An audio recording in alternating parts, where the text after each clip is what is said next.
John. We're doing a film on the history of the tribe that has to do with the watershed and some other aspects of history.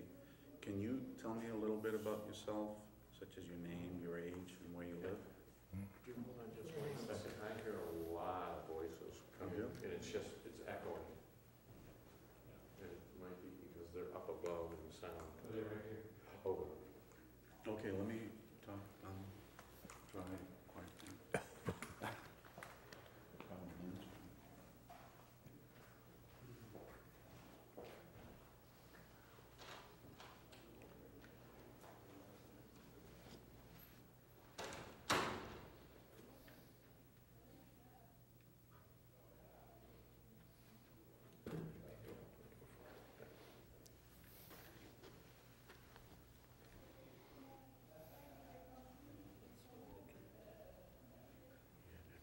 It's echoing right around, and that's why it's Yeah. so loud. It's traveling right around in a circle. And it's okay as long as you're talking, but if you have that dramatic pause to think or something, and somebody else says something, it's like, oh no. Yeah. Gotta shut that front door too, Yes. when you're talking.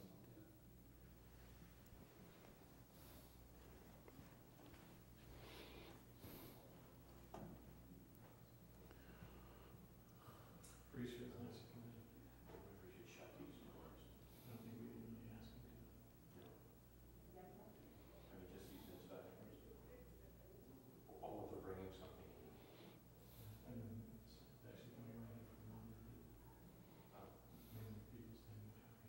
Okay. Well, we just might need a little, I mean, this voice will drown out most of it. It's just when there's a pause, which I can take out if need be.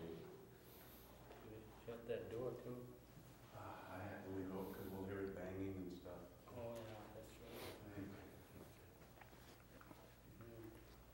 Wouldn't be so hard because people come back and forth. I can hear it smoking in there. He's got good ears. Okay.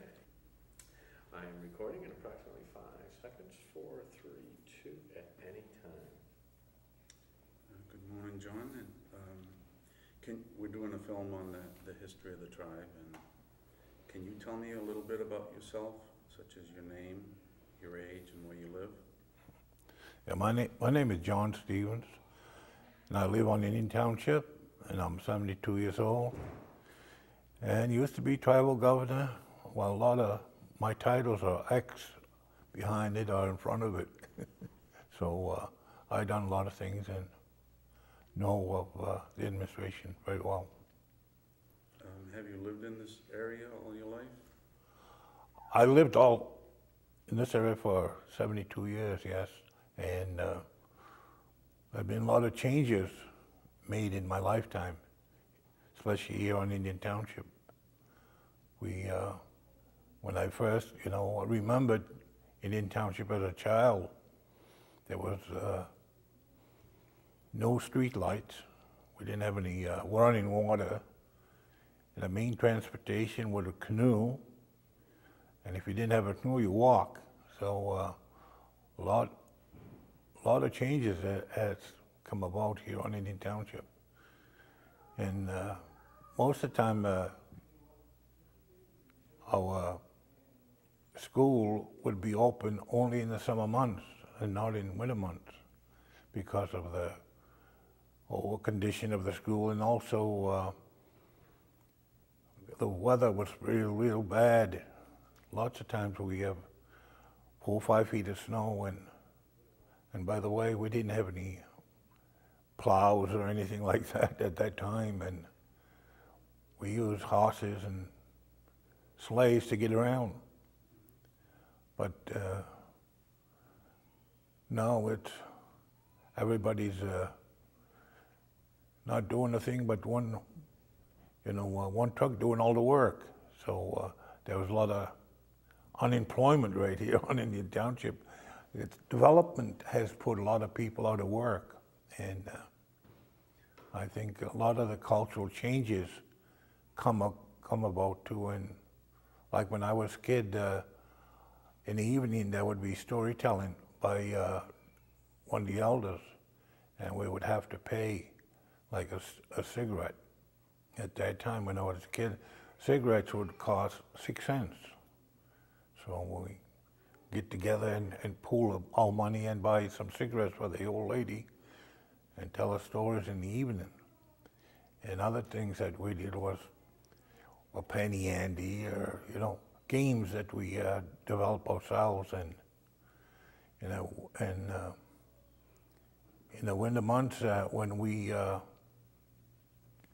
when there is no school, we go out and cut wood and trying to maintain livelihood. I think this is the main thing that all our activities is to make sure that we survive the winter because of the real cold weather. I never forget how cold it was because we had very little clothing, and to us that when I was a kid there was very little clothing that we had to protect us, and we had to go out there in the cold weather with practically nothing on, like a bathing suit, and it was real bad here. And I think at the time there was probably 1 or 2 people working full time, and they didn't live here, they lived somewhere else, and they had families here, but they come home once in a while, but there was no full-time job here. Now that, there's an awful lot of changes because of, I guess, influence by the white culture, and there's a lot of changes we had made to make a better living for all of us. Not to be going out in the cold weather, and cutting wood. Now if we want wood, we do it for pleasure, or to sell. Now I think Indians are getting lazy because of development. They have, our kids have nothing to do, no jobs, and there's no, at home everything is, got oil, and you got, hot water, and you got bathrooms right there, and there's no things for kids to do. There's no jobs for them. We used to earn money by cutting wood and stuff like that for the elder, and now nobody cares. And the parent is the one that provides all that stuff for them now, talking them around. And when you were growing up, did you see a lot of people practicing the culture such as fishing and using that food to survive and hunting? Well, this was survival for us at that time, and but it's now a cultural activity. Now, we also go out fishing for a meal, and go out and try to get a deer or a moose. Sometimes there's a deer that comes out on the ice. We come out and get it and provide families with fresh meat, for quite a while. And there was only probably 100 people living here at the time. There wasn't that many people, and we lost a lot of people because there was no doctors at all. We lost a lot of people in pneumonia, and we had a lot of TB, tuberculosis, and I think it's mainly the diet that was really bad. Yeah. What traditions have survived today? Well, there are very few traditions that are surviving. I think we're losing a lot.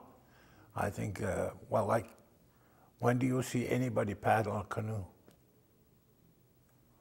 That used to be one of the things that we do every day, that, paddle canoe and stuff. And who hunts for a living? I mean, there's some that'll do that. There's one back there, and there's some that'll trap. And I do a little of that, but not a lot. probably a week out of the year, and those cultural habits are leaving because of the big supermarkets and Walmart. And I feel that we're losing a lot of our culture because of it. Do you see some of the culture coming back? Yeah, some of it it's really been, I guess, implemented by the school. And I feel that it is good that we have somebody who cares. And I feel the family has to be involved. The family has to be the one that teaches. If they don't teach in the home, it's not going to survive. It's like the language, you know, the stuff that we do. If the family doesn't practice it, we don't, you know, we lose it. And I feel that school is doing a good job, but I think families should be involved. Both parents should be involved in speaking and doing a lot of the cultural activities.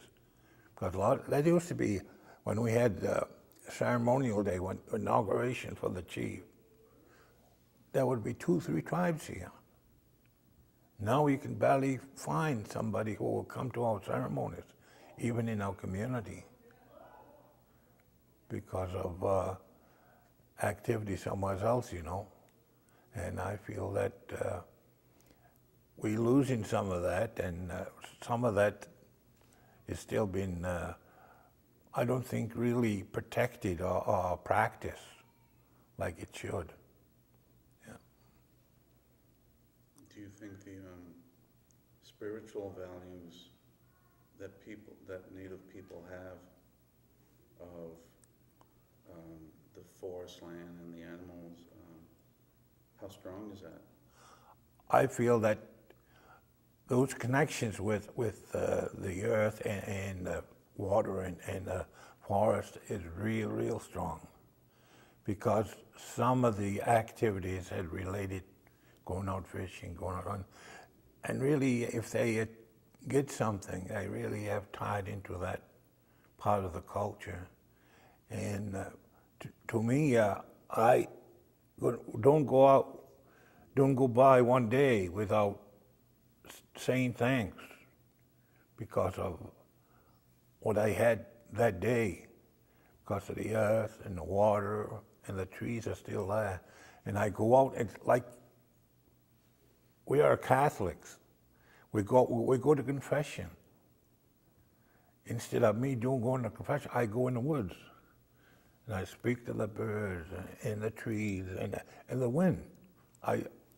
That's part of me. And I feel cleansed after I, you know, go through that. And I might walk 1 or 2 miles. But any time that I need to stabilize myself, I'll go and practice this. And really, I feel that is one of the things that is very strong in the community. And it probably won't be lost. I think this is very strong.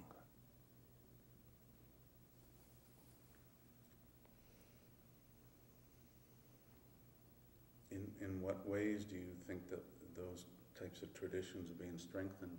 Is it the spiritual leaders in the community, or is it something that's inside of you? Well, each and every one has a different, you know, connection to how they practice these spiritual things, and I feel that the values the parents show, like take a look at my friend here. His father had lived off the earth for, I don't know, he brought up, 9 kids? And he's doing the same thing. And to me, like